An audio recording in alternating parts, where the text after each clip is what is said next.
Gruß. Willkommen in einem anderen Aufregens video. Welcome to another exciting video, in this case episode 29 of my figure gaming video series.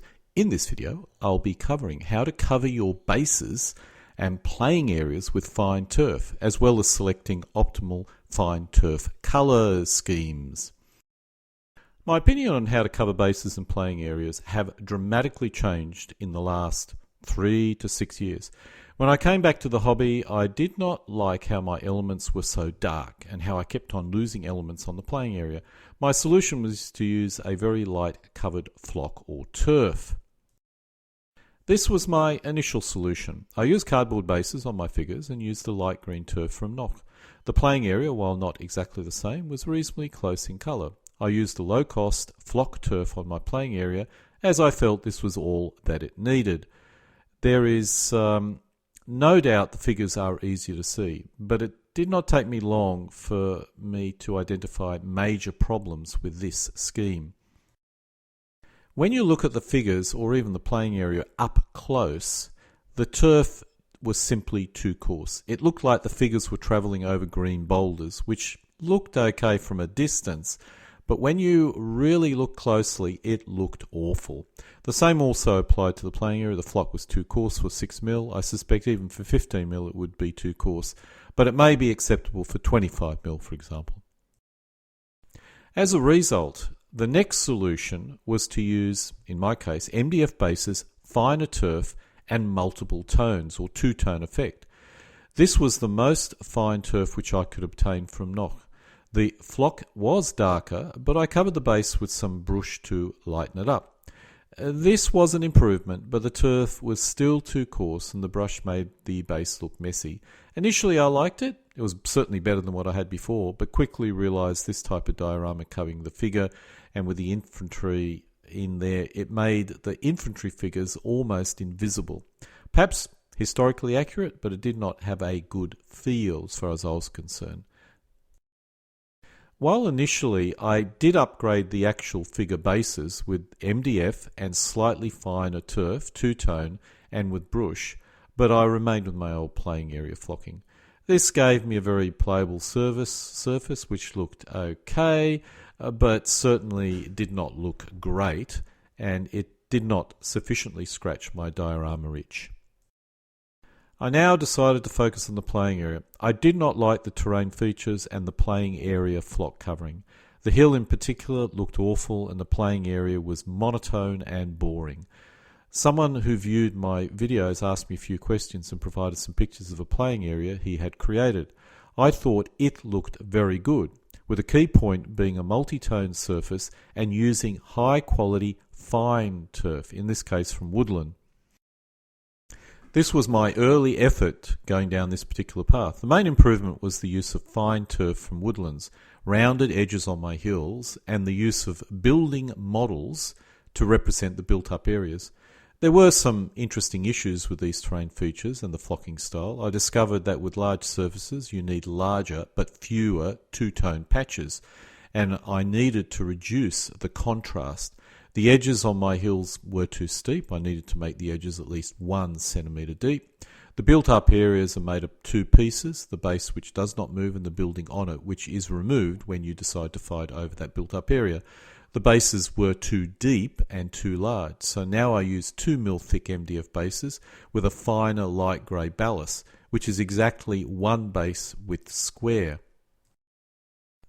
This shows part of a 3x4 foot playing area, showing some of the improvements. The water features and roads are embedded as they look better, even if this reduces the flexibility of the playing area. The two-tone effect uses larger second tone areas. I noticed this when I renovated my kitchen and purchased a bench top. The sample of the simulated marble looked good on a small sample, but when I saw a full-size bench top in a showroom, it looked horrible, as it was covered by thousands of small spots. The same occurred with my two-tone playing area. Each patch should be more than 1 foot in length, and the number needs to be kept low if you're deciding to put it on a 4x6 or even a 6x8 foot playing area. There was another interesting effect resulting concerning contrast. Small areas required more contrast difference than a large area. So in this case, the green I used was green blend, and the brown I decided to use brown blend. My earlier terrain used yellow grass for the brown, and it stuck out too much and didn't look good. Yet for bases, you need this level of contrast to even notice the two-tone effect. In my continued effort to get better diorama, the area terrain was the most interesting aspect of my research, as I discovered the optimum size of an area terrain piece ended up being 2 base widths long plus 1 to 2 centimetres and 1 base width wide plus 1 to 2 centimetres. The plus 1 to 2 centimetres was for the slope, which is now between half a centimetre to 1 centimetre deep. Player preference. Area terrain pieces, which are 1 base width square plus 1 or 2 centimetres, were also useful, but anything larger was not so useful. This made life simple, as all I needed to create was a few dozen of each size. Half were woods, half were hills, swamps and lakes. The built-up terrain bases are all 1 base width squared using 2 mm thick MDF bases. I created a very large hill for a specific scenario, and while it worked for the scenario, it's not useful for any other game. It's also harder to transport and fit on an empty spot of a playing area, as well as store. I also created a large terrain feature containing my water features for a specific scenario, in this case Moringa. It works, but it's hard to transport and only useful for a single scenario. I did go down the path of creating generic stream terrain pieces, but I considered this a failure and I pretty much never used them. This shows the problem with large terrain pieces, trying to fit them on a playing area. In the end, they can only be placed in a single location, and with that level of inflexibility, their value is minimal. After getting my playing area terrain and playing area sort of okay, I now re-looked at my bases. While I've standardized on MDF bases, they did have a number of issues. The edges looked horrible, the label at the rear looked messy, and of course the flock was not attractive. The first point to address is thickness. The optimal thickness is to make them as thin as possible, with 2 mm being my standard for 15 mm figures. However, for 6 mm figures, I find that thickness is really not very useful for picking up a figure, especially infantry. So I tend to use 3 mm thick for my 6 mm figures. For 15 mm figures, I always use 2 mm thickness. Actually, my 10 mm figures also use 2 mm thickness. The first thing I learned after lots of experimentation was to ensure the bases were painted a colour as close to the base flock as possible. The new method I use often leaves a few little gaps or very thinly covered sections, so the base colour must be the same, or at least a natural colour such as a soil colour.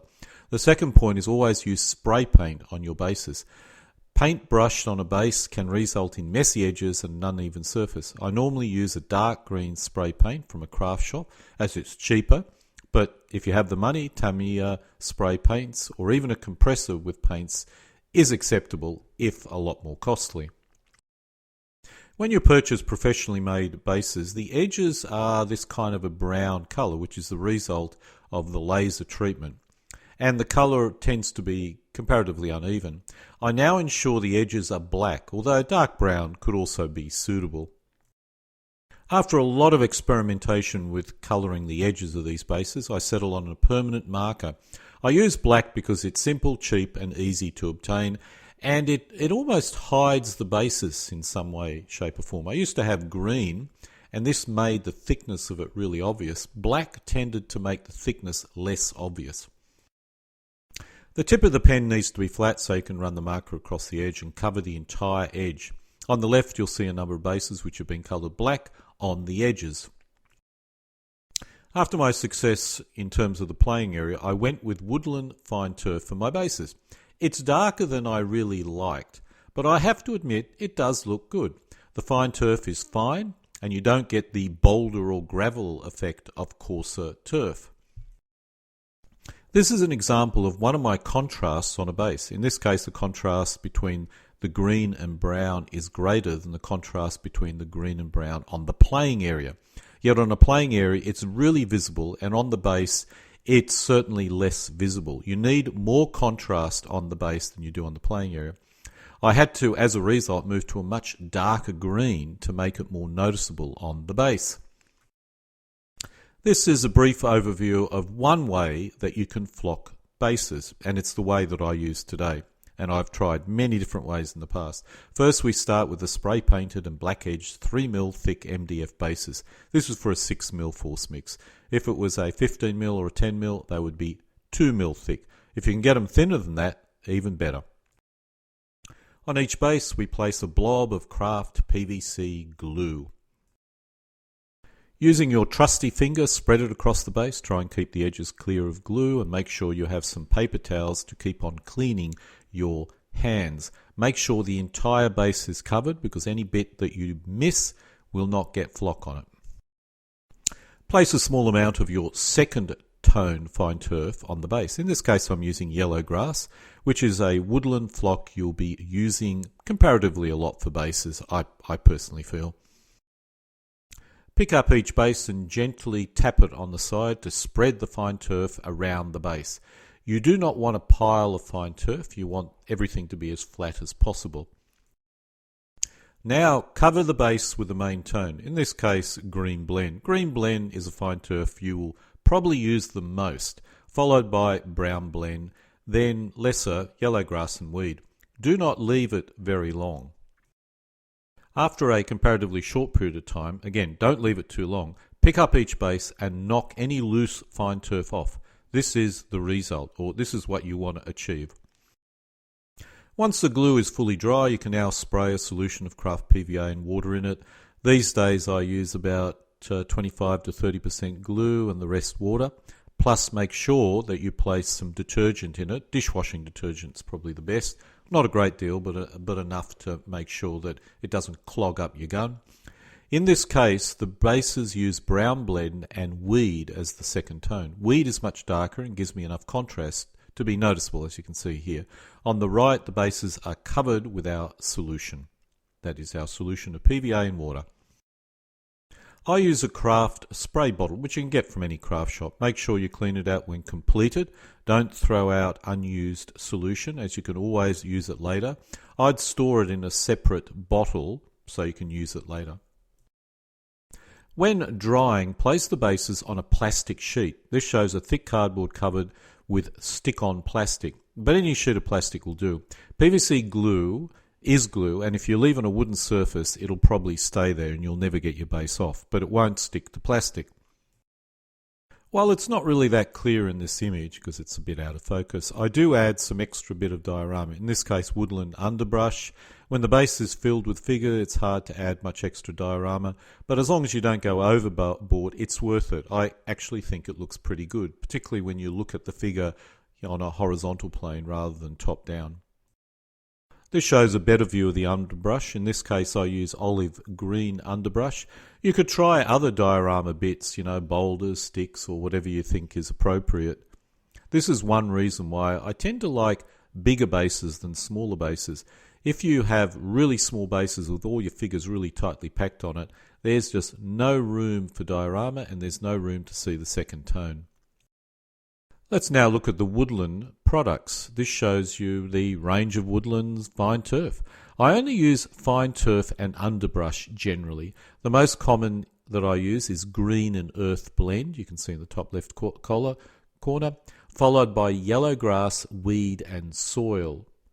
I only use green and earth blend on the playing area, and I use green blend with yellow grass for one side's bases and brown blend and weeds for the other side's bases. I use soil for special terrain such as rough terrain, but can use that instead of yellow grass or weeds for special bases if you so desire.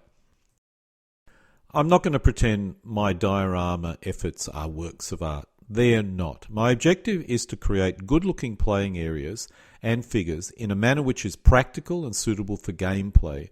There are many better examples of diorama on the web, some which are breathtaking, but they tend to either require far too much work or are really not practical to play a game on. This is only one suggestion. I have to admit I've travelled a long and winding road to get here. I suspect this will continue, or my thoughts on this matter will continue to develop. Incidentally, this is supposed to be the French forces on the first day of the Battle of Leipzig, using Napoleon at war and a playing area specifically designed to simulate the battlefield. In reality, I had to use Prussian figures for the game. I use this playing area for moderns and World War II games as well, so it does have some utility beyond this single battle. For those interested, this shows the position on game turn 3 of day 1. The French have pushed the Austrians and Russians back, but not enough, and the Russian reinforcement army arrives. Next game turn. As normal, I lost the game, but I'll not lose the next one. This shows one of the major rivers which flowed into Leipzig, with the Austrians on both banks in this case. One thing that I really try and make an effort with rivers is to make it glossy. Now, this is not great, but nonetheless it's got some glossiness and some effect like it's running water. And I tend to use water-soluble varnish over a suitable colour of blue in order to get this effect. This shows some of my 6mm GHQ micro armour. As you can see, yeah, the bases are really thick, but the black tends to, not make it so noticeable. When I originally did this or created these bases, I made them green, and it really did stick out. So I've gone for black. Perhaps a really dark brown would also be okay. I haven't tried that, but it's certainly something worth thinking about. This concludes episode 29 of my figure gaming hobby series of videos, in this case how to create realistic playing areas and bases which are also practical. I have no doubt I've raised many more questions than I've answered, because at this point I'm even more confused than when I started this video. But I suspect all the fun is in the journey. Alle guten Dingen kommen zu einem Ende.